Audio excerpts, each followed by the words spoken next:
Welcome back to Smashing Heads Podcast. This is going to be our recap for the Challenge USA Episode 3. My name is Zach, and I'm joined, as always, and currently exclusively by my wife, Hannah. Hey. I would be concerned if you were joining other people. If I was joining other people? Yeah. Okay. I don't know what that means. Or if you were joined by other people, like without my knowledge. I mean, it'd be a little weird if I did it without telling you. Yeah. But what I was going to say is initially we had planned on recording this while we were in Utah as well. But then things just got crazy. And then once we got back to Tennessee, we've had showings at our house and just a lot of stuff come up. And so today, Tuesday is the first day we've been able to record. I know a new episode comes out tomorrow, which means Thursday it'll come out on Paramount Plus, which if everything goes correctly, Thursday we will be able to record the next one, episode 4. It's just, again, this just premiered at a very awkward time for us in our transitioning lives. It may not be an awkward time for anybody else watching, though. It may not be. I don't know. But we are back at our home in Tennessee currently, listed for sale. With our puppies. Show ready. Puppies here. Puppies not included in the sale of the home. True. Winston's in the room with us, so if you hear anybody running around or licking themselves, it's Winston. I think he'll be okay. Or snoring, because he's in his sleepy position. Yeah. And he snores really loud. Like it sounds like a person. For a little dog, he does. But yeah, we were in Utah for a week, just trying to tour apartments, get some job stuff worked out, and again, it's great because one, we're a little biased because we're moving there, so of course we think it's great. But man, just the lack of humidity is such a game changer. And it was like 97 or so. Mm-hmm. But once you got in the shade, or once it started to become dark, which it didn't even get dark till like 9:45. Yeah. It's so much cooler in the shade. Yeah, you don't have to. It's so different. When we got off the plane in Tennessee after being gone for a week, just in the tunnel, yeah. Not even back in the airport yet. No, well, not even outside yet. It was just like the in between of outside, and it was just like it was oppressive, suffocating. Yeah, I was offended. Yeah, it's like 90. Let's see what it is today. Currently, it's I believe it was like 98, but with the heat index and the humidity, yeah, it's 95 currently. So it's dropped a little bit, but it feels like 106 with a crazy humidity. Yeah, that's the thing. So we're very glad to be getting out of that. We will miss Tennessee, obviously, but I think it's just really hitting us that it's all changing. Yeah, it finally hit me. Yesterday is what you said. Yesterday morning. It hit Which me is weird. I was like, hey, do you realize we're moving? And you were like, yeah. And I was like, well, it finally hit me. It finally registered. And I am just now getting to a point where like I'm really excited about it. Like I've been excited, but I've also been stressed. We've also been in Utah for a full week and doing job interviews and apartment stuff. And you were but it just hit you yesterday. Well, that's the thing, because now, like, I have a job. I already signed a contract, and we picked out 2 different apartments that we know we can get into. Three. Three is the third is the backup if the other 2 don't work out. But we do have 2 really top contenders that we both really like, and we can. The third one's just more expensive. It is, but the other 2 we know we can get into. It's just going to be, when is going to be a lot of it. But while we were gone, it took care of a lot of the stresses that I had. Like we got the house ready to show, so now we don't really have to do anything except make the bed when we get up. Yeah, and like move like a couple like dog things, put them away. But yeah, it's mostly show ready. It's just we've done this before. I don't know if you're listening and you've sold your house or whatever, and it's stressful being in the like in between where you're having to be ready to do showings basically at any time. So it's a little annoying. Like we have some in the morning, I know, and it's part of it. It's what we have to do it. One thing I did want to talk about is before we get into the challenge stuff, we ate a lot of regional food while we were in Utah. We tried to stay away from stuff we have in Tennessee. Yeah. We ate a lot of local stuff. Well, I mean... And then stuff like Shake Shack and Del Taco. Yeah. So specifically, Del Taco was what I was going to talk about. Because we don't have Del Tacos in Tennessee. We don't have Shake Shack. And by the way, it's fully settled in my mind. I've had Shake Shack. I've had In-N-Out. In-N-Out's burgers are good. I'd say Shake Shack burgers are better. Yes. Their fries are a million times better. Yes. Even doing the In-N-Out secret thing where you did double fried. We did do that. We did and it just tasted like double fried chalk. It was marginally better. And Shake Shack wins hands down between the two. Mm-hmm. I think Shake Shack is about as good as you can get from like a fast food style burger place. Yeah.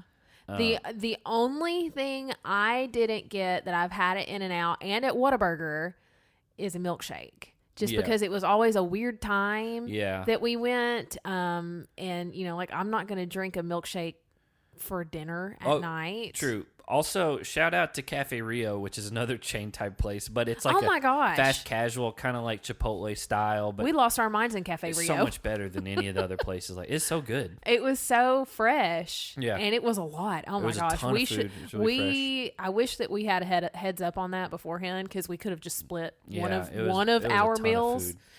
But yeah, anyway, we did go to Del Taco. The only reason I'm even bringing this up is, again, we don't have one here, and I've eaten at them like 15 years ago or something like that, but just driving through somewhere. I've never tried Del Taco before. And so Hannah really wanted to. The food was okay. It was, honestly, I would eat it again, but it was surprisingly bland. Like for a place that's like Mexican-style food, like there was like, it almost felt like there was no seasoning in anything.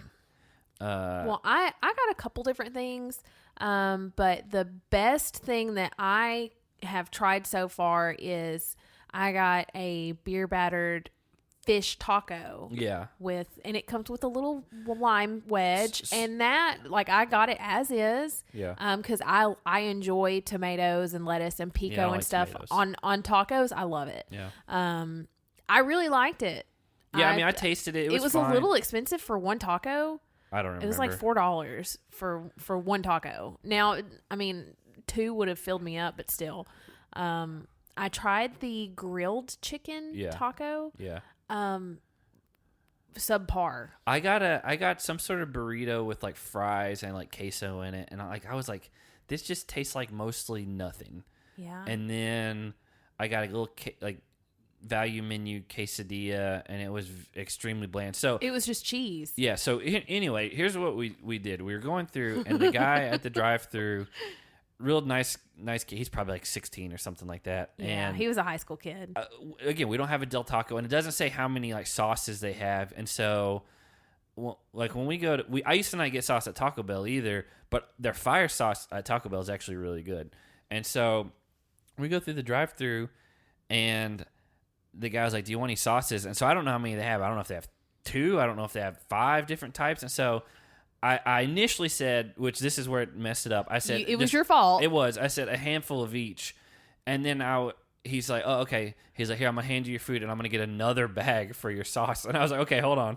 I was like, I just need like a handful total, like a couple of each. And he's like, okay. And so they only have 3 sauces. So there's only 3 style of sauces. And so he gives us, we can't really see what he's doing. We just know he's getting sauces for us, and he hands it back. And I was like, oh my God. I was like, this thing is full. Filled to the top.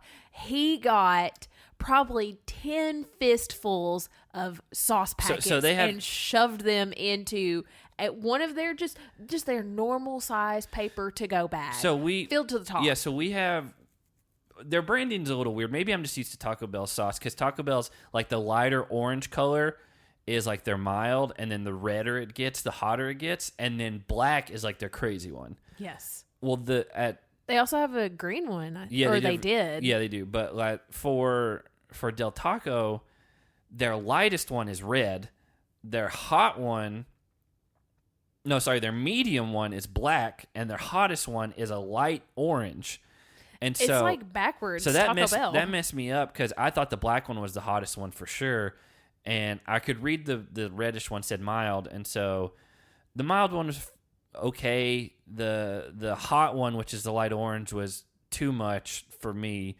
But the black, when you put it on your food, you didn't know that it was the hot one. I was like, oh wow, I was like, this is a lot hotter than I expected. You looked at me and you're like, if this is their medium, you're like, their hot one's gonna be outrageous. It turned out they just had weird branding choices. So anyway, I ended up using the black one because again, the food was very like bland, and so I used that. And then Hannah went, and I think she took a shower or something.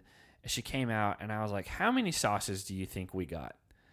And I thought I was shooting high because you asked that, it told me that it was a lot. Yeah. Like it was a crazy number. And so I was like, you know what? I'm going to think of a high number, and then I'm going to shoot higher than the number that I really think it is. Yeah. Just to cover my bases. And so I think I said 52. I think you said something, in the 40s or 50s, something like that, which is a ton. That's way too much. And it ended up being 79. And 79 sauce packets for 2 people. I had one fish taco. 4 items. I had one fish taco, one grilled chicken taco. You had the dollar menu cheese quesadilla that you would give like a 3-year-old, and then a burrito. Oh, and we did have fries, which is odd. Fries came with your burrito, but the fries weren't great. But yeah, we literally had. If we would have opened each of those, we could have probably made our own like hot sauce bottle. Like there's 80 sauces basically. Yeah. Between like 5 items, and I told you, I was like, there's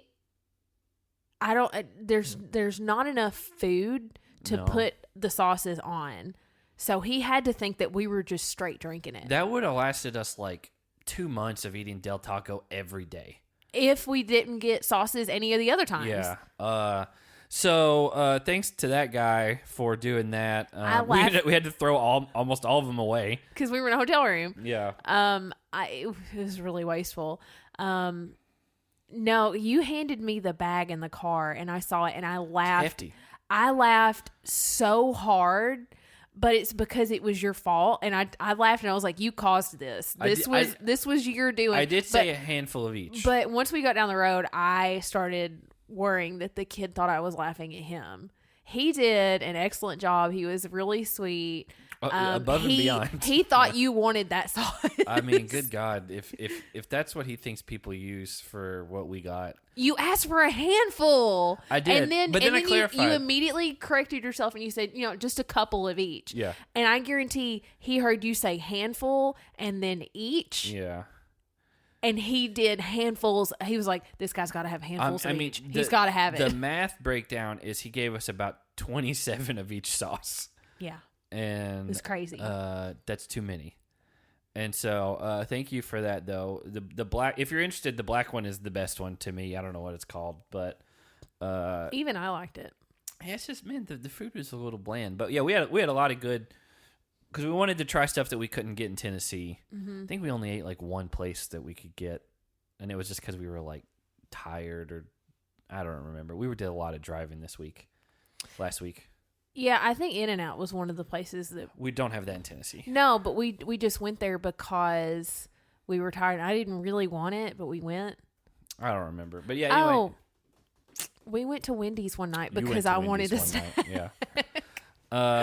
Yeah, so we did a lot of stuff. We started watching through the Marvel cinematic stuff again in timeline order, not chronological order, or not release order, but like the timeline that makes sense. Where it's like Captain America, then Captain Marvel, then Iron Man. Yeah. It's you can Google it. You can figure out what it is. But that's what we're doing. And then we went and saw Jurassic World Dominion too. It was pretty good. Again, if it's not great, but if you like the Jurassic movies, you're gonna like it, I think. I talked to Jake's fiance about it the other day because she hasn't seen it, and she's like, "Oh, well, what was the deal?" And I was like, "It's definitely not as good as the other 2 Jurassic World movies." But when you watch these Jurassic Park movies, there's the group of the good guys that are trying to. Don't spoil it. I'm not spoiling anything. Yeah. I just don't think enough people got eaten. That's my only gripe. It was a fun movie. Some people got eaten. There were dinosaurs fighting each other, just like in every movie. I just don't think enough people. I wanted at least 1 or 2 more people to get eaten. Well, I mean, to be fair, more people might have died off screen that we don't know about. that we never got a follow-up on. But I needed people that I was rooting for to get out of it to get eaten at the last minute. So you want main characters to die, mostly. Not main you characters. You said rooting for. Yeah, not main characters, but like supporting characters that are in part of the group. Well, anyway, we definitely had a ton going on in Utah. We got back late Saturday and have just had a ton of showings and stuff at our house going forward. And so it's just been hard to kind of work things in and out and then getting caught up on, work and other stuff like that. So we're recording today, like we said, and then we should be back Thursday night if everything goes according to plan. But it is all up in the air because somebody might say, hey, we need to view your house at 6 o'clock on Thursday. We've had late ones. That's very possible. So it's up in the air. We're doing our best. We're trying to get these out. I will say, it's kind of hard to judge it against a show that we see a lot of the people over and over again. But I mean, I think it's a fine season so far. It's not boring. No, you have the people that are politicking. You have people that are excelling in some of these competitions. And then you got a little bit of drama, not too much. It's not dwelling on the drama. Yeah, it's very low stakes stuff. We've had some upsets. Yeah. Which has helped with that a lot. Yeah, I mean, even though Tyson doesn't win today's daily, I still think he's clear the front runner. Yes. And Angela is probably the female front runner. So we get into this episode, and it kind of starts off with the partner selection stuff, which I thought they showed at the end of the last episode. But I think they showed some of it, and then they were just picking up where they left off. Yeah, I'm not going to read through all that because it's just... Everybody's going to be partnered with everybody at some point. Yeah, very free agent style, but it's not... free agents wasn't exclusively pairs. It was like a mix and match of formats and stuff. So Dominique, who's very centralized to this episode, he is a little upset because he keeps getting just the Love Island girls. He's 3 for 3 Love Island girls. How many are there? There were... So that one girl that went home week 1 was Love Island. Uh-huh.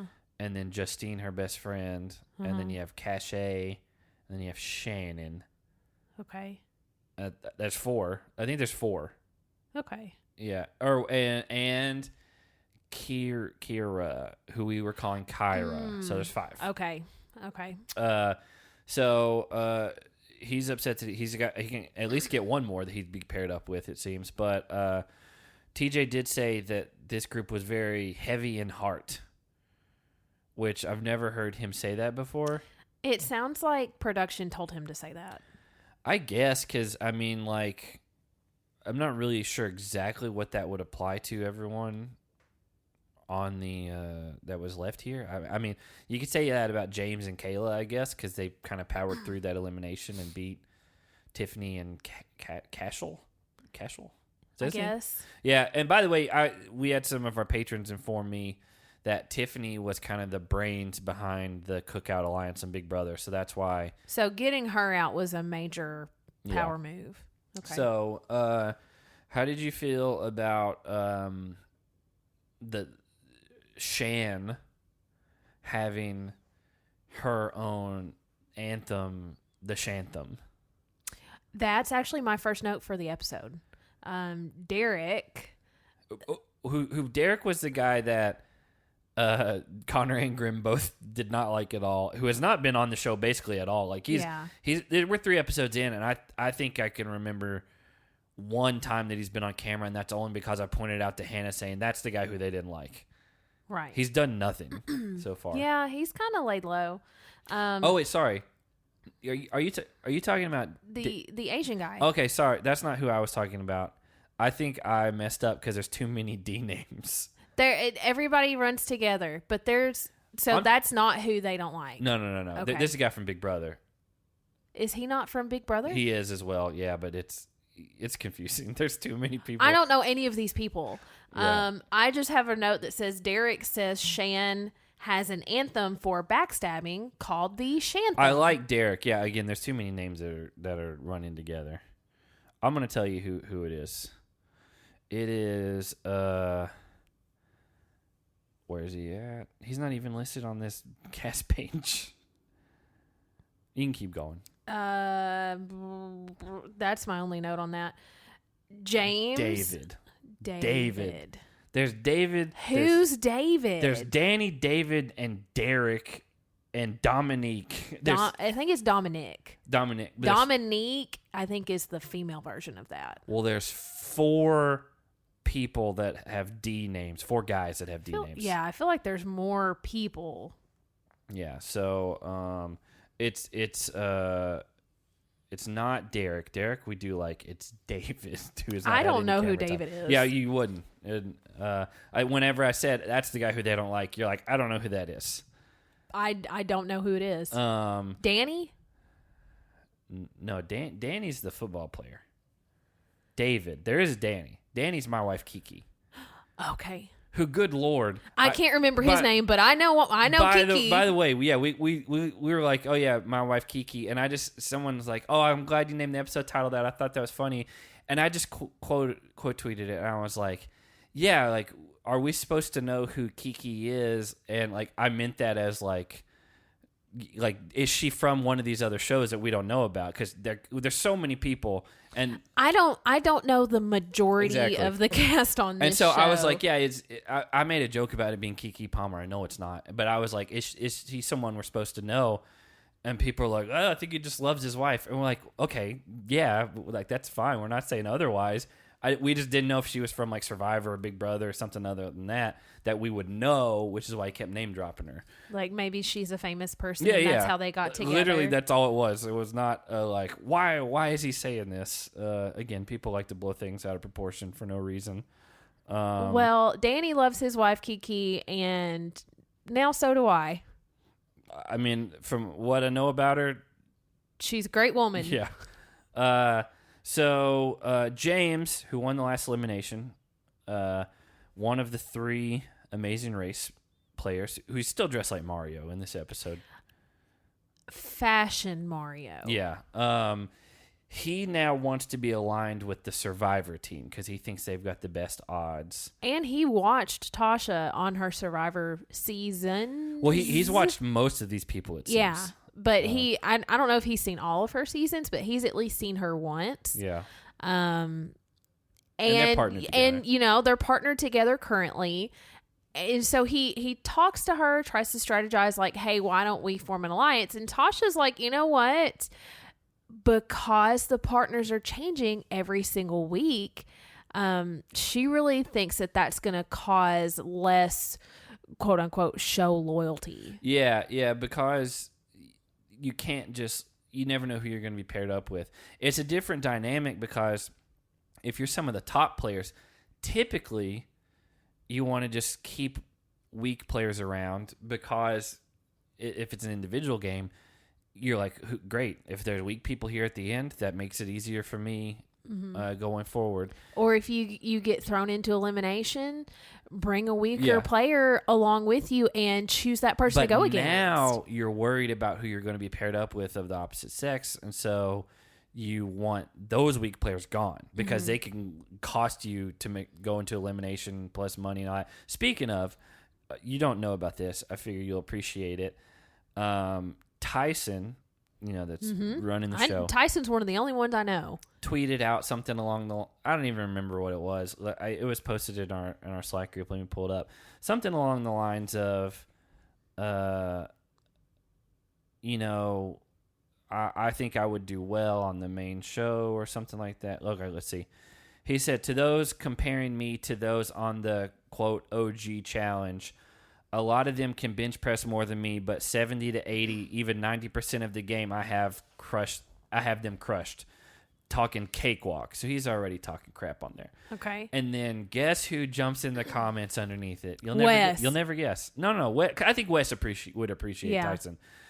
Jeyyy, Jenna's partner who quit in the final. The one that couldn't eat? The one that wouldn't drink the whatever. Yeah.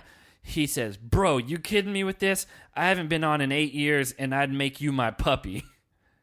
And everyone was like, what does this guy think? Like, In what He's world? living in a fantasy world. Jeyyy is one of the worst. There is no way. One, he's tiny, but two, he's short and he's not very muscular. I mean, he's in shape, but... Two, he's a quitter. He quit in a final. Because he didn't have the mental toughness to last it out. He basically cried at an eating thing, and Jenna couldn't go forward without him. Mm-hmm. And then he's never been back on it. He was on Catfish one episode. But yeah, he's coming after Tyson, who Tyson already has had a much better career than Jeyyy will ever have. Yeah, they're not on the same level. It's just funny that that's the guy who decided to go after Tyson with this. He's just looking for his 15 minutes of fame. Yeah, I think he's probably that's the one thing I don't like about the challenge is the people who try to make try to pick fights to get either get more social media buzz or try and get the attention of production to get recast. To be fair, Jeyyy may just think he is on that level because he's a moron. He might actually be delusional enough to believe it. Yeah, there's only a handful of people that have been on the show in the past that I was I would never want to interview this person, and he's one of them. Oh, okay. Well, you didn't even have to tell me that. Yeah, exactly. So anyway, Cache I think she's laying in bed with Sarah from Survivor, and she's talking about her and Cinco's relationship, and basically made a metaphor about how it's a book she's read, but it's her favorite book, and she loves reading it again and again and going back to it.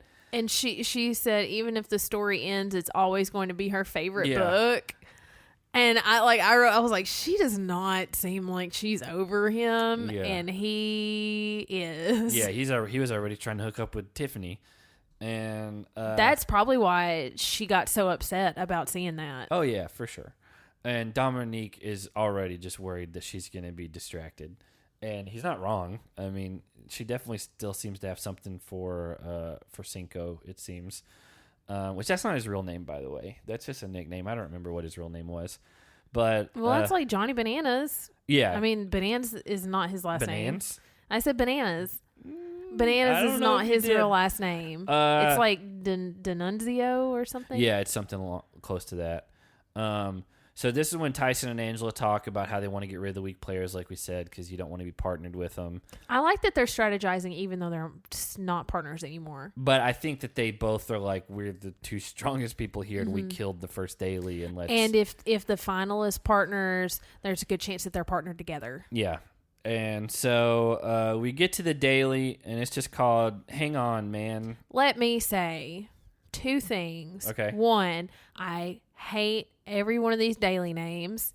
Two, I love TJ's color block corduroy and fleece vest. Didn't even notice it. Couldn't tell you what he was wearing. It was white fleece, and he had color block pockets that were corduroy, and then there was some denim, and it was really nice. And if anybody can find the link to Justee's denim pearl embroidered jacket, please also post the link to TJ's vest. Yeah. I can have both. Well, I did see her jacket again because they showed a flashback from last week. But, this I didn't notice TJ's thing at all. So, basically, you're in pairs, and it's you got to build up some stairs, and the stairs are kind of a puzzle because they have bars in between, and it's basically kind of sprinting back and forth, carrying stair pieces. Then you build your stairs, and then one team member walks out on a plank with a rod over their shoulders, and the other player is running letters. And for every letter you get wrong on your hangman-style board, you have to add a 10-pound weight to one side. And then whenever you solve your puzzle, you carry this big sandbag all the way back, and then thing's over. So, it's like Wheel of Fortune, but a lot harder. Can you say that again? Wheel of Fortune? Fortune? Wheel of Fortune. Fortune? Do you say fortune? I don't think we've ever had to talk about that word before. I'm not saying it wrong. I don't hear what's wrong. I get the way it's spelled. I only hear Wheel of Fortune. But you hear Wheel of Fortune. I don't know. I don't hear what's wrong. I don't hear what's wrong.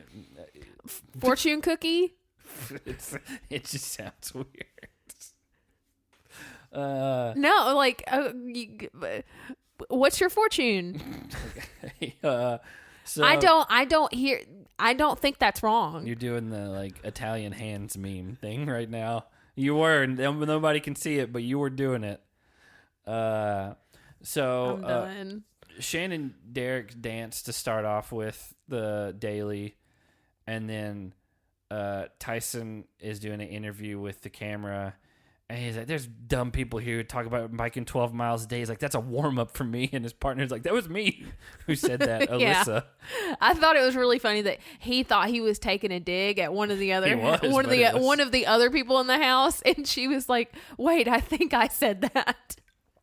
They had a good, like they weren't mad at each other. No, she laughed at it. He laughed at it too. I mean, and like he told her, he was like, that's not even a warm up. Yeah, I mean, he's a professional cyclist. Like, he probably does like 80 to 100 miles, and it's no big deal. He literally said 12 miles is not even a warm up for him. So, everyone kind of starts running and doing their thing, and most people are just kind of willy nilly placing the stairs, and then Katelin decides to start lining up theirs beforehand to get them in the right order so they can just plug and play as they go. He's figuring out the puzzle on the front end. This is what tells me he really watched the show. Katelin and Angela. That's a good team.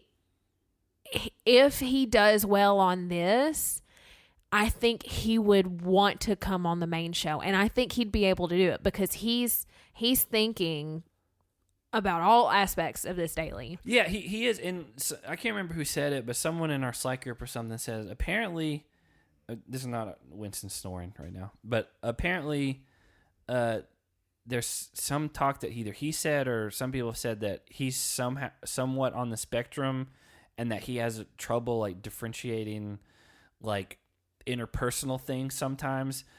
I mean, if that's the case and he's doing this well so far, like, good Lord, like he's killing it. Like he other than that first daily where Ozza basically, that was not his fault. That was Ozza's fell fault. apart. I mean, he's killing it regardless. Yeah, he's done really well. He, aside from Tyson, Katelin is my other favorite to win because I mean he's performing well, but he's also thinking strategically very well. Like, no, I don't think anybody else thought when they were running to go get their stair pieces, oh, this is probably a puzzle. When I set this down, I need to be placing it in the right spot. So all you have to do is just stick it in the hole. Yeah, and so they were the first ones up there, and Cache didn't take a bathroom break before starting. That's a rookie mistake. Yeah, well, I mean, she is, again, I still think the Love Island people are definitely a step below the rest of the competitors. Yeah. In my ranking, I'll give the slight edge to Survivor over Big Brother, but they're pretty close. And then third place is Amazing Race, and fourth place is Love Island. Yes. There's a big gap between third and fourth place. I'd say there's a huge gap between second and third. Mm-hmm. And then there's an even big, it's, so we, Ben from Wheel of Fortune knew.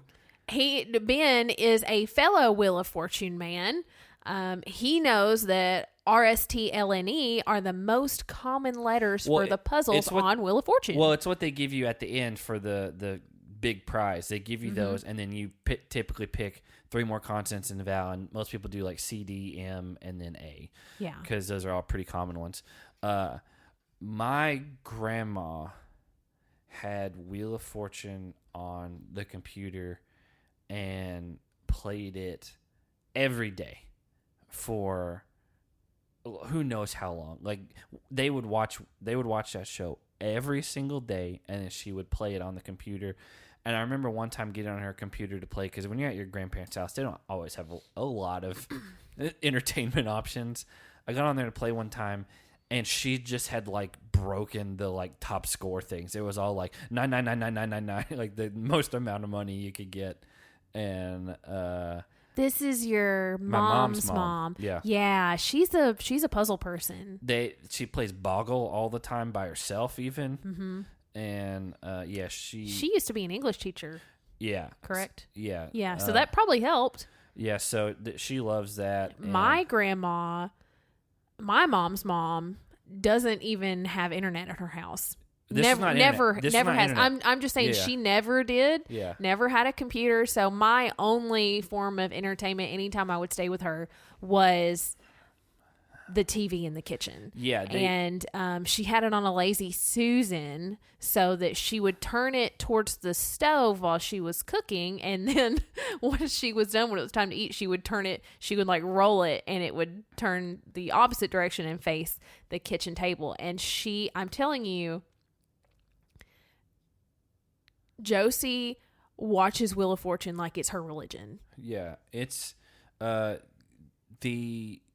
my other grandmother, my dad's mom, she's never had the internet in her life. Now, my mom's mom ended up having the internet. She had like an AOL email account, and like she would like email and stuff like that. But she's pretty active on Facebook. She is. But, she's got an iPhone now. But she's had the internet for a while. My dad's mom has never had the internet, ever. Never had a smartphone, never had anything. And then within like the last year, she got an iPhone that my sister and them got her. And now she has the internet for the first time in her life. And it's a lot for her. It's a lot. There's a lot. She posts stuff on Facebook accidentally all the time. And she figured out how to send direct messages to people that she kind of knows. Yeah. And hasn't talked to in like 15 years. She messaged Jake Ingles' brother that none of us know where he's at. The older brother that disappeared. Multiple times until he blocked her. And he never responded. And she didn't understand that he blocked her. She called us to ask us what happened. To be fair, though, he did go to her house all the time with us growing up. Mm-hmm. He was there a lot. And so it's not like they didn't know each other. Yeah, it's she's learning a whole new world right now at the age of like 88. Something like that. 87. Maybe. I think she just turned 88. Maybe this year. But yeah, she's on up there, but she I can't imagine just like jumping into that world all of a sudden. I mean, they really pushed her off the deep end with that. Yeah, I mean it's just Facebook. Like she doesn't have. I doubt she uses anything else like internet wise, but. No, probably not. I think she may have tried texting at one point. Well, that's not internet. Really. No, I'm just saying, like she doesn't do it very well. It's not really her thing. She'd rather call. Yeah. But sometimes, like she's done it to you a lot lately, where she calls you and doesn't know that she's calling you, and like leaves you a voicemail and doesn't know. Yeah, she'll butt dial me somehow, or like accidentally like set her phone down and call me, or I don't know how she's doing it, but.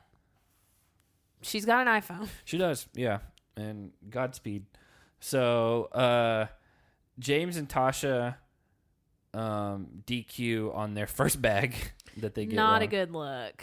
And, yeah, because you can't fall off, but you also can't have your bag hit the mat underneath. And immediately when he let go of the thing, it hit the mat underneath there. And so they're out.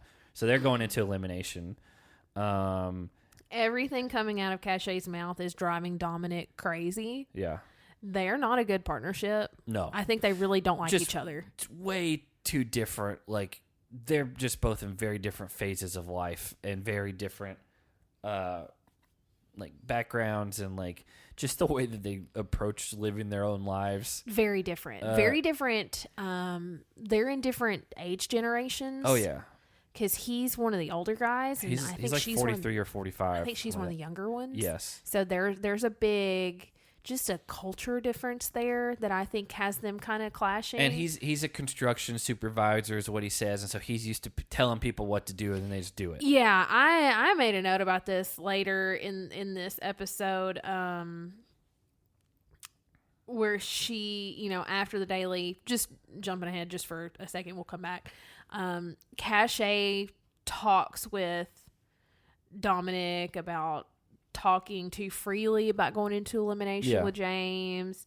And he actually says, well, I kind of do want to go in. I'm ready. Yeah. And he has a confessional immediately afterwards.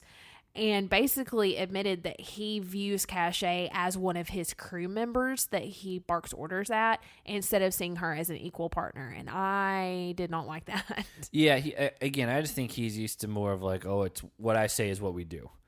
And in this thing, when you're partnered with someone, it's give 50, and take. It's 50-50. Just because you're the man and you're older doesn't mean that you're automatically the one calling all the shots in this partnership. Yeah, and I'll give him a little bit of credit just because he at least was on a competition type show, and she's coming from Love Island. So maybe he's thinking that's why she doesn't have a background. But yeah, it's when you're partnered, like if you're not on the same page and you're not willing to work together, it's very, very few and far between where that works out. Well, it doesn't work out great for them. Danny's first confessional of this episode, basically his wife Kiki will make fun of him if he falls. By the way, that was definitely a like Frankenbite is what they call it, where they take a bunch of different sentences and like mix them together to make one thing. Because he was not on camera when that came through. Mm-hmm. And I feel just from, again, doing production stuff and the way that it was edited, like I can kind of hear like weird like rhythm of stuff sometimes. And I think that they added the part where they put hurt Kiki in there because it was like, my wife Kiki. And it was just had a little bit of a weirder inflection than the rest. And I was like, I wonder if they're just doing that to like keep it going now just because he did it for the first few episodes. And I hope it's a running theme. Yeah, Frank. I want to hear about his wife Kiki every episode. And if there's one that we don't, I'm taking away fantasy points. I still think he could be a dark horse to be one of the favorites because he's just got the professional, like athletic background. Mm-hmm. And if he can just make it through, like that type of guy in a final is going to be tough to beat, just endurance wise. Yeah. So Kayla and Angela win. Their puzzle was flutes from Finland. Basically, everyone had an alliteration type thing where it's something from, and then it starts with the same letter. So like ants from Argentina. Yeah, I figured out the Argentina one first. So I was like, oh, this is something from Argentina. Candles from Canada was one. Thought it was candies. I still think it could have been candies. I think he'd probably already done an I. Oh. That's where it came. But yeah, I counted it up, and basically it had to all equal the same amount of letters because Argentina is obviously a much longer word than Canada or Finland. But that's why they had ants. And so it's the same amount of letters. So that way one team doesn't have an advantage over the other. Yeah, to make it fair. Yeah. So okay, I didn't even think about that. If it's like 25 letters long and the country is like 16 letters and from is 4, they have to do something real short on the front end. I love seeing Katelin win. I like seeing Tyson win just because I think he's my favorite to win. I just think he's just dominating. But I love seeing Katelin pull one out too. Because like I think this was the point, just seeing him so excited. I think out of everyone, he's the one I want to win the most. It does help that he had Angela as a partner just because she's really good. Yes, but he figured out that puzzle on his own. Yeah. So the daily's done. Dominic is telling James that he's preparing to go in against him. Yeah, he told James, he was like, I love you, but I have to mentally prepare to go in against you. And James is like, I don't want to do that. And Dominic was like, it's going to be me. You need to get ready to go against me. He was right. I mean, yeah. Then, James was like, well, I'd rather go against Justee and Leo. And that's where their little Amazing Race rift kind of started. James's thing was, one, he already wants to align with the Survivor people because the Amazing Race doesn't have the numbers. But 2, Justee has money because she won the daily last time with Tyson. So she has like $6,000 in her account. And so that's enough to go to the final. And well, yeah, it would be split, but it would give James a big jump in his money. Because if he doesn't ever win a daily, then you've got to get it from eliminations, basically. Exactly. And if Justee has 6,000, that'd be 3 each. And that'd be 3 each. Plus Leo's money. Just Justee's. James currently has 2,000, correct? Something like that. Because or 2,500. He and Kayla took out Cashel and Tiffany, so they should have each gotten 1,000 each. So if he's got 2,000 and he gets 3 from Justee, he'd be qualified. He's qualified to run the final. So I get James's reasoning. I think it was a little premature to go public with all of that. Because he kind of said it like out in the open. Yeah, multiple times. Not just in front of Dominic. Yeah.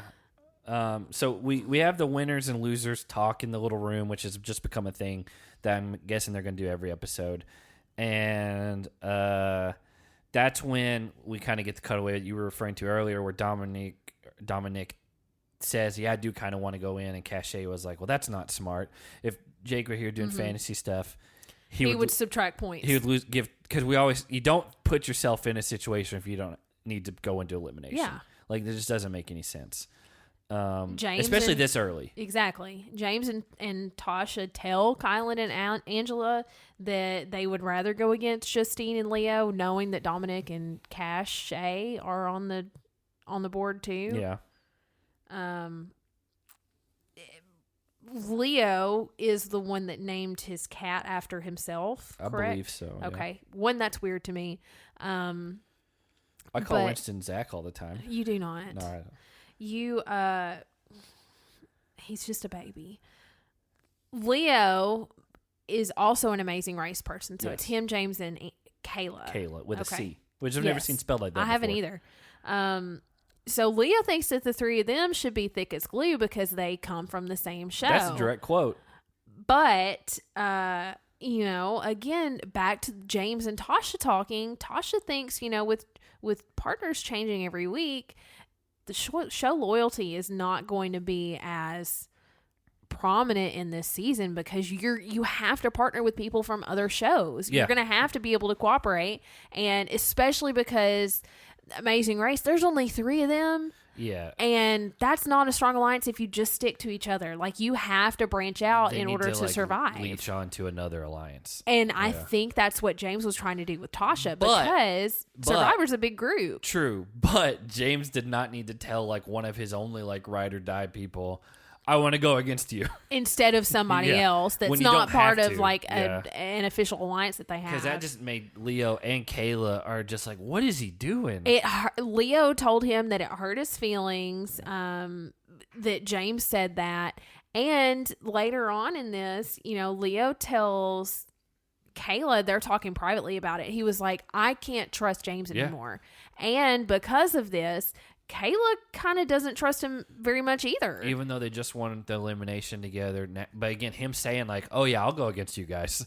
That crosses a line to them. And I think it was really early for this to happen. Yeah, it was way too early. This could have been a really strong alliance, and I think they could have lasted a lot longer. But because James kind of jumped the gun, here's the thing. in I guess jumping ship in a way, that it messed the whole trio up. I don't think he's wrong for thinking that. That's not the problem. James making that as a strategic choice is probably right, but you can't announce it. You can talk about it in confessionals all you want, but don't tell the guy that exactly. It's just not a good. That's the thing.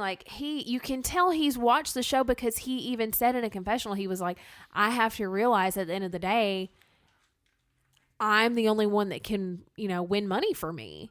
Which is the right way to think. That's the right mentality. Sometimes you do have to make hard decisions and think about yourself before you think about someone else in your alliance. But he should know. He's watched all of these shows. He should know better than to vocally say those things, to vocalize where his head is at, especially to his own alliance. Exactly, that he's thinking about double crossing to people outside of his alliance. Yeah, it's not bad thinking, but it's bad in talking. The way that it came out. Yeah, not bad thinking, bad talking. So we get to the elimination, and Katelin and Angela both pick Dominic and Cachet, and the elimination is called Plug and Play, which we've never seen this one before.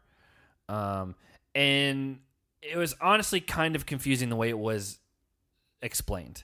Because we both, when he got done explaining it, we both were just like, what? And we rewound it and watched it again. And I was like, okay, I think I get it. Mm-hmm. But it was just... It was a little too complicated. There was a lot of moving parts, and... Because it almost made it sound like the first to build the tower wins, but I don't know. It was confusing because there was the water element where if it got below the line, then you lose. And it didn't seem as very well explained to the audience as what we're used to with it. Now, once they started going, I was like, okay, I see what. Yeah. He pulled the plug at the very beginning, and you just got to get this stuff done before the water runs out in your specific tank. When TJ was explaining it, it sounded like he was going to blow the horn for them to start. Yeah. And then sometime after starting, he was going to pull the lever. Yeah. Like maybe like 30 seconds or a minute in, he's going to pull the lever, and that's going to start draining the water. I didn't realize until they started. At the horn, he pulls the lever, and that's when the water starts flowing. They did a better job showing what happened, because once they started, I was like, oh, okay, the water's just going the whole time. Mm-hmm. And so they're basically, you got one player has to jump down the water, unhook all these floating things, which they have to be made of styrofoam of some sort, because they're floating. And there's locks and carabiners and stuff like that you got to do, and I don't remember how many pieces, like 14 pieces or something like that. It was a pretty big tower they had to build. And then you just got to build. The other player has to build the tower, slide down the pole. Well, not in that order. Slide down the pole and then build the tower. And whoever can get it freestanding before their water runs out wins. If your water runs out, even if your tower's higher than the other ones, you lose.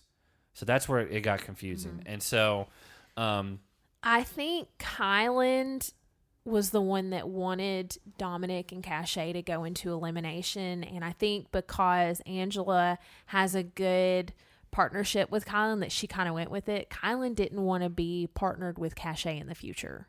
Yeah, I mean, honestly, because she's not a very strong competitor. Well, and Dominique is also like old comparatively. Mm-hmm. And like doesn't seem like that quick, and like it's just Angela doesn't want to be partnered with him. Yeah, it's a both and situation. But I think because James and Tasha went to Angela and Katelin and said, "Hey, we want Leo and Justine." Did I get that right? Oh, I don't remember who was his partner. Leo and whoever. Yeah. It may have been Justine. But because they said, hey, we want to go against Leo and his partner, that's who they were going to get. Yeah, and again, we didn't see a clip. It could have been edited out because this is edited for TV. Uh-huh. We didn't get a clip of Katelin or Angela going up to Tasha and James saying, hey, we're not picking Leo. We're going with Dominic and Cachet. So it almost seemed like, they weren't given a heads up. I don't think they owed them anything. They didn't. Yeah. They didn't. But previously we have seen the losing team going to the winning team, saying who they want, and that's who they get. Yeah, for the most part. By the way, if you hear thunder, it just started thundering randomly out of nowhere. I've been watching out the window. It's dark outside. But basically, Dominic and Cachet argue about who should be in the water doing things. She thinks that she should be in the water, and Dominic. Her reasoning was, I'm smaller and I can get in and out of there. And I was like, okay, Hannah, in the last daily, the big issue with her team was that she said she can't swim. Mm-hmm. And it's like, why would you put the person who can't swim and isn't comfortable, who might panic because you have to, like, because in the last daily it was heights and whatever, but you had life jackets, and you are above the water. This, you have to submerge yourself multiple times. I was like, if you can't swim, you're one who can't swim. Yeah. So I put myself so I made a note. Cachet thinks she should be the one in the water. Which, by the way, from what I've seen, you can swim better than Cachet can from the last daily. Dominic the whole time. Nope. No way. No, you shouldn't. No. 2 notes back to back. All caps. Girl, you can't swim. So why? Yeah. Next note. Even I know I couldn't do it, and I swim better than she does. Yeah. She's like, well, I guess we'll see if we don't do well, if I was right or not. And I was like, that's not the time to do it. A daily, maybe, but in elimination, let's just see if I can prove you wrong. No, because if you don't prove him wrong, you're going home and lose your chance to win all this money. Again, her reasoning was just because she was smaller, which there's plenty of room. Like, yeah, it's not a small enclosure. No. And so I was like, yeah, if he can swim and he's comfortable, like, he needs to be the one in the water. And so, anyway, they go and they pull the plug. Two very different approaches. James is immediately trying to stop the drain from running out, and maybe to his detriment because he's worried so much about it. He's standing on the plug with one foot. He also tried to sit on it while he was at the bottom. But while he's standing on the plug with one foot while multitasking and trying to unhook some of the others. And then even once they get all the pieces out, he's still standing on the plug. But smart. Yes. Because you've got, like, if that water runs out, it doesn't matter if Tasha gets the tower built. He's already done his part. Now he just has to try to slow the drain. Dominic on the... why am I struggling? Dominic. I know, but I want to say Dominique. That's a woman's name. I've known guys who are named Dominique. Okay, well, it's Dominic. I looked at the spelling. It's spelled N-I-C-K. It is spelled N-I-C-K. I know it is. But anyway, he just... It's almost like he... forgot it's there. If I didn't know any better, I would say he was trying to go home. But I do think... Because afterwards, it just slipped my mind. And honestly, when you're in that glass or plexiglass probably enclosure, and you're down, and like you've got another thing above your head with even more stuff, I was like, he probably couldn't hear very well in there. Yeah. Even if people, and we didn't even see people from the audience yelling. But even if some did, it would be kind of hard to hear while you're down in there. But it's just like he didn't even try. It's not like he he just straight up just didn't do it. The thing is, earlier in the episode, he's like, yeah, I'm kind of ready to go into elimination. I kind of want to go. Yeah. And then and then this, it's almost like he was trying to sabotage them in a way, like slyly. But, you know, once it got started, he had a little confessional where he was like, it finally feels like I'm playing the game. But he just... All things considered, after the fact, I don't think he was trying to sabotage. I think he completely, totally forgot about it. Because it doesn't benefit him at all to not do it. I think he just was like, well... Because the thing is, if he lets that run out and they lose... everyone will blame him because he didn't do his part to help mitigate that. And so I don't think that's the type of guy he's wanting to be. And I didn't get a sense from his like confessionals that he's like, oh, I just want to get home, get back to my family or anything like that. Like, I think he was frustrated with being partnered with Cachet, but once you're done with this elimination, that's over. Right. And so if it wasn't like he was going to be partnered with her going forward. If anything, he knows for a fact he won't be. Right. And so I do, after all things considered, I think he just was so caught up in the moment of watching her that he just didn't even think about it. But it's about as close as you could possibly be without them losing. It was nerve-wracking. But like one of my main notes about this elimination was, why is nobody up top even trying to get his attention to say, hey, don't forget about your plug? I wonder if that's like the difference between people who do this show all the time and new people coming in, because it's just a thing now where if you've got people that you're aligned with and you don't mind everyone knowing, like you help them out verbally through the eliminations. It's like that time, it was an elimination that Dee was in a few seasons back where she was going against, I think, Ashley where Mitchell? They were breaking the jars and had symbols in them, and they had to put like, it was stuff about the challenge show that they were having to put in order or list. Okay. Like maybe countries, like what countries have they gone to film in or something like that. I don't know if that was the one against Ashley, but it may have been. Yeah. Regardless, she was going against somebody from like that had done the show before. Yeah. And Dee, it may have been her first season. She had no way of knowing. Her first season would have been a paired elimination because she was partnered with Wes. Okay. Well, then maybe this was the season after, because Wes was one of the ones up top yelling the answers to her, and she ended up winning. Yeah, maybe it wasn't. I don't know. It's been regardless. That doesn't matter. She ended up winning because Wes was up top yelling the answers down to her. Otherwise, she would not have known anything. Yeah. And I just some fans hate that. By the way, they can't stand. They're like, oh no, whoever's in there, and I'm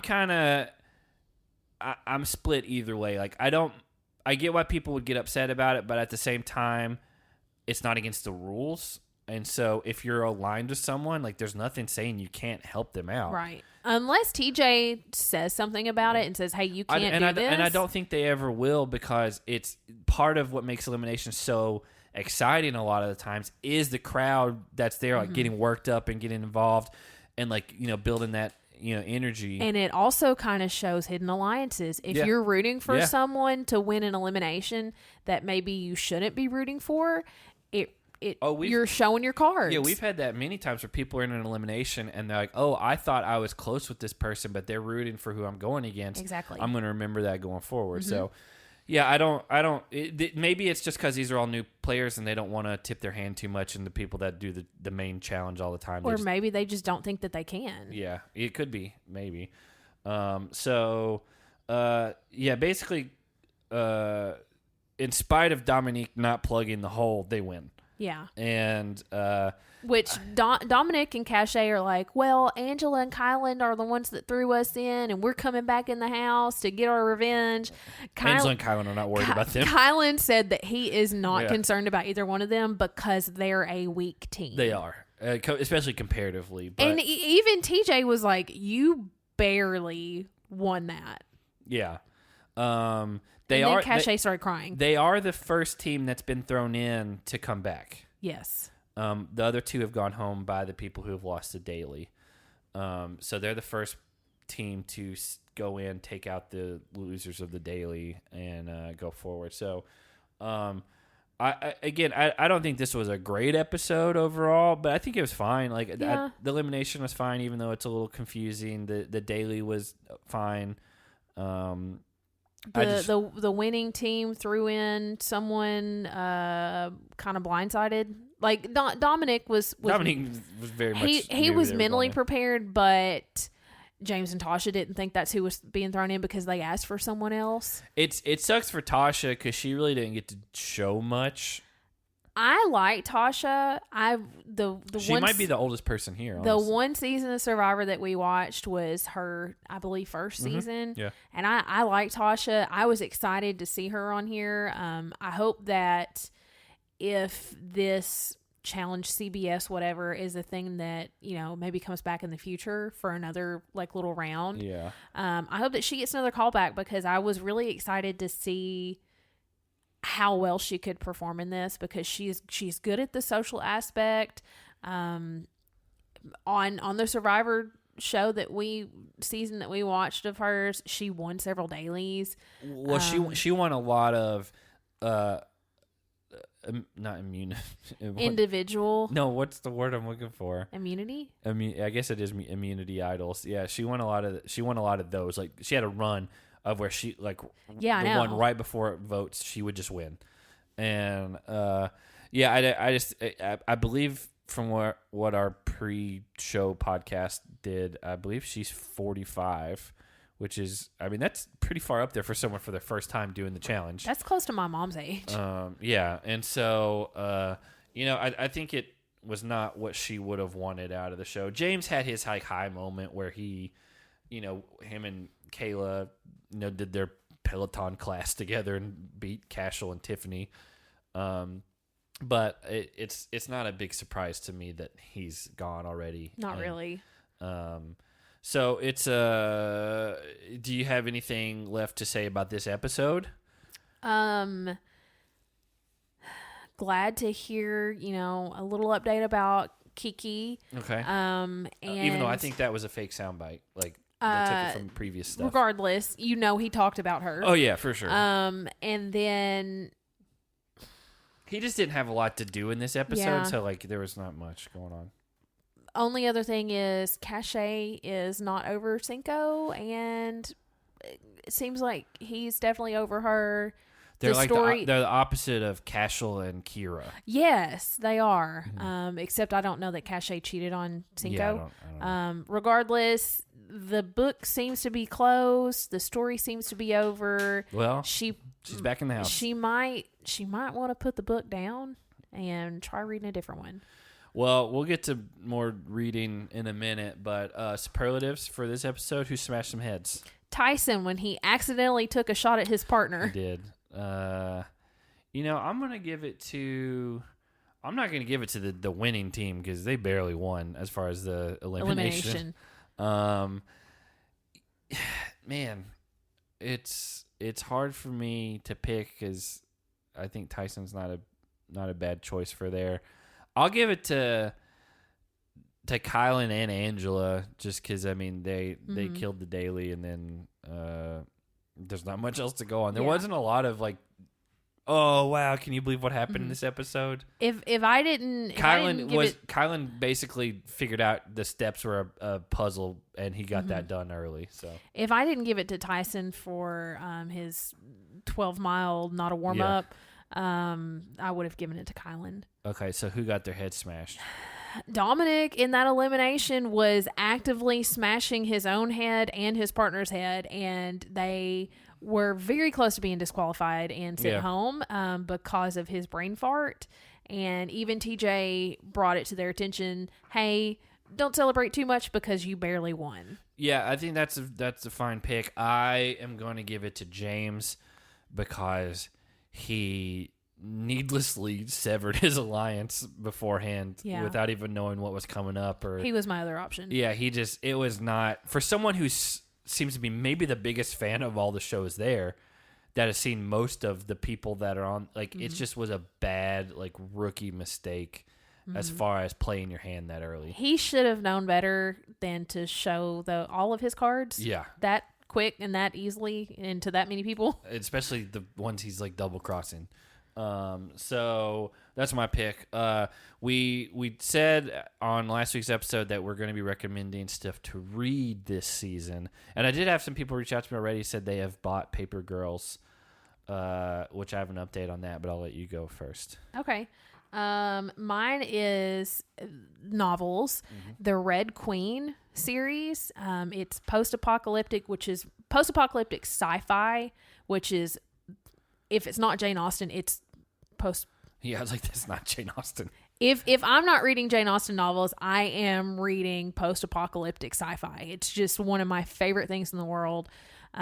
This one is like set way in the future where there's like humanity is split in half, where one half of the human race has like special abilities that makes them, more powerful, better, wealthier, and then the other half of humanity is treated like peasants and slaves, and they have to do stuff for, and there's just an uprising, and like it's really fun. It's a fun little trip.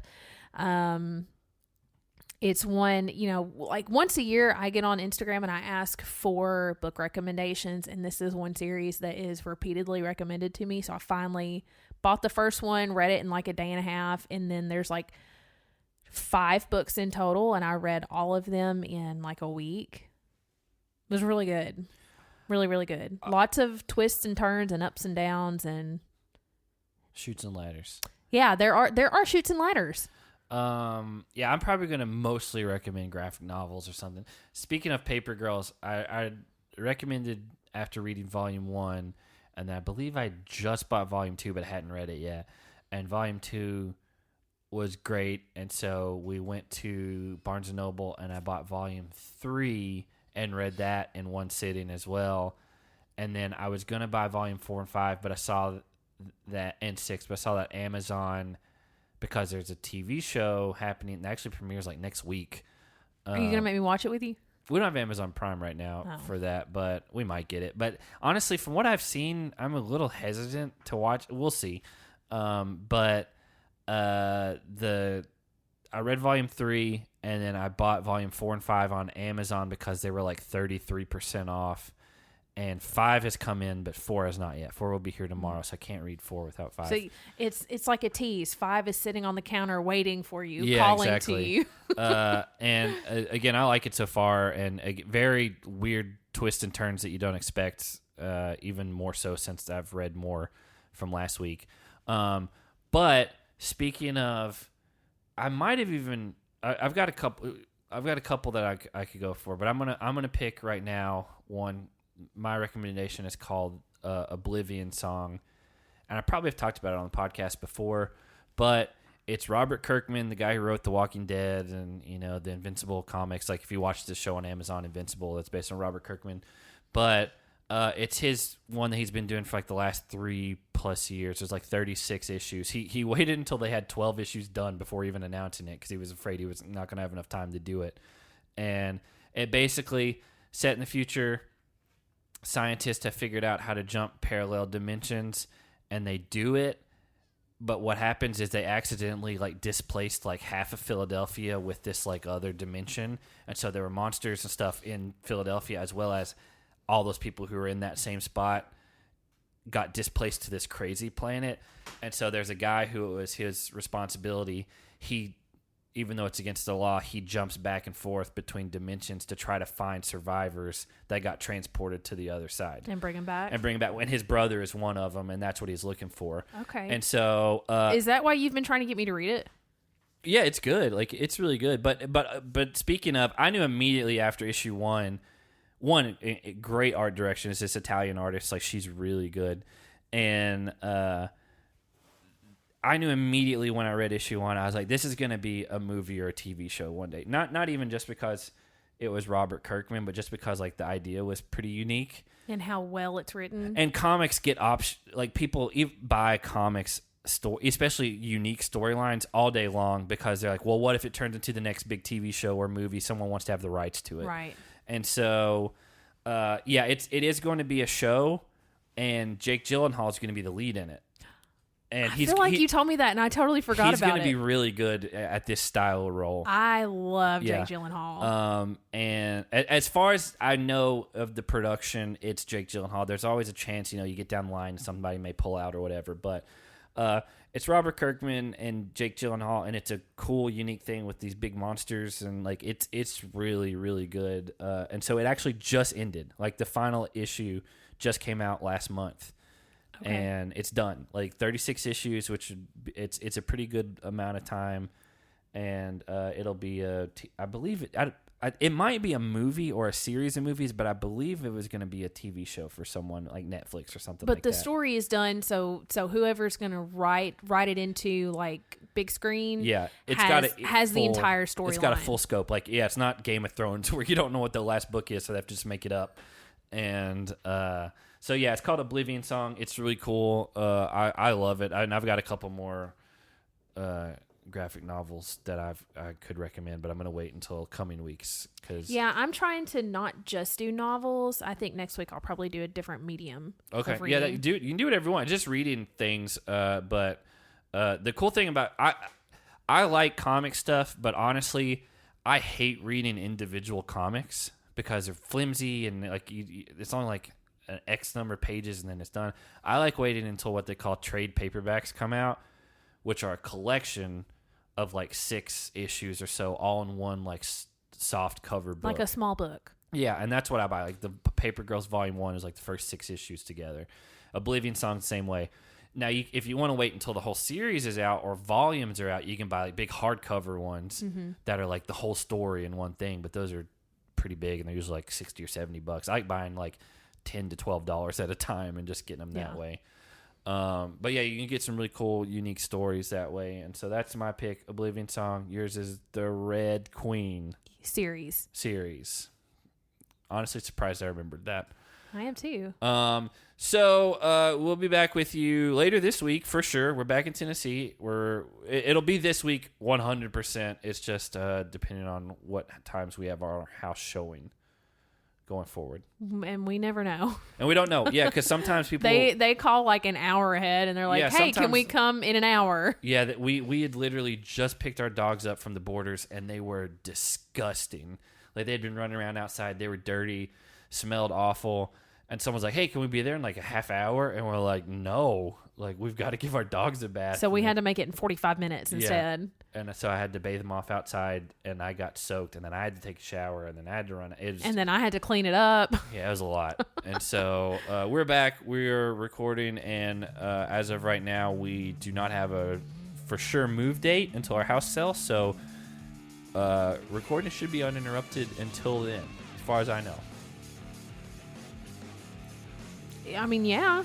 Okay, thanks for confirming it. We'll see you next week. Bye. Stay cute.